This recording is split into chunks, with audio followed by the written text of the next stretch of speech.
For decades, the center had chosen to focus on a theme every year. One of the problems I saw with that thematic focus was that for 1 year you would focus, let's say, on the environment, and then you would drop that, and the next year we would focus on economics, then you would drop that, and the next year we would focus on public space, and so forth.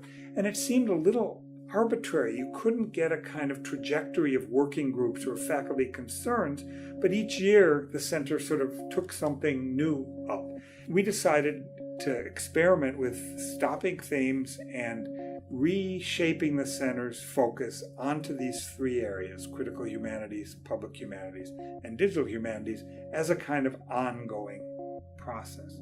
And I'm a big advocate of explicitly naming things, because I feel when you give it a name that it helps people to tie things together or to focus things, just a frame that puts things that may be disparate into the same space. The critical humanities are pretty much shorthand for what the center has always done. It really is meant to stand for historical research, theoretical research, close analysis, and all of the kinds of humanistic scholarship that one traditionally has practiced in the humanities and that gets taught in humanities classes.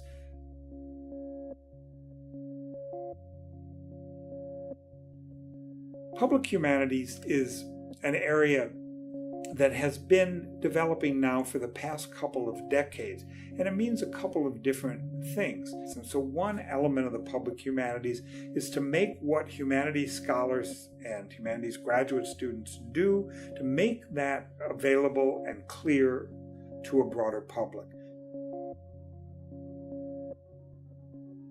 The other part of the public humanities, part two, is to bring the public and the concerns of the public into the humanities, to not only focus on high art, high literature, and so forth, but to focus on television, to focus on public communities more generally. Increasingly, I think we're trying to bring the other concerns of the public, which are sometimes not traditionally humanistic concerns, into the humanities. The digital humanities start from a recognition that technologies of representation and communication, which had been based on mechanical reproduction and on print, were shifted into a digital form.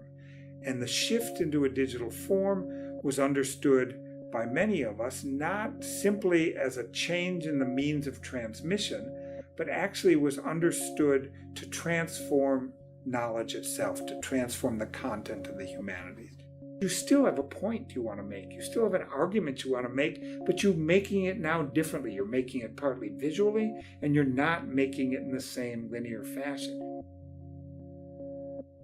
Much of the digital environment is public, and so when you learn to communicate your ideas in the World Wide Web, or you learn to communicate them in other kind of online fashion, then you're doing both digital work and public work. I don't only want to think of these as three autonomous areas, and just as digital and public go together, I want critical to be a modifier for the public and for the digital. So public humanities also needs to be critical.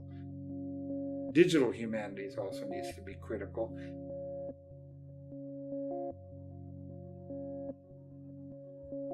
And that's something that's crucial for what we do. We can't lose sight of the critical and historical focus of the humanities.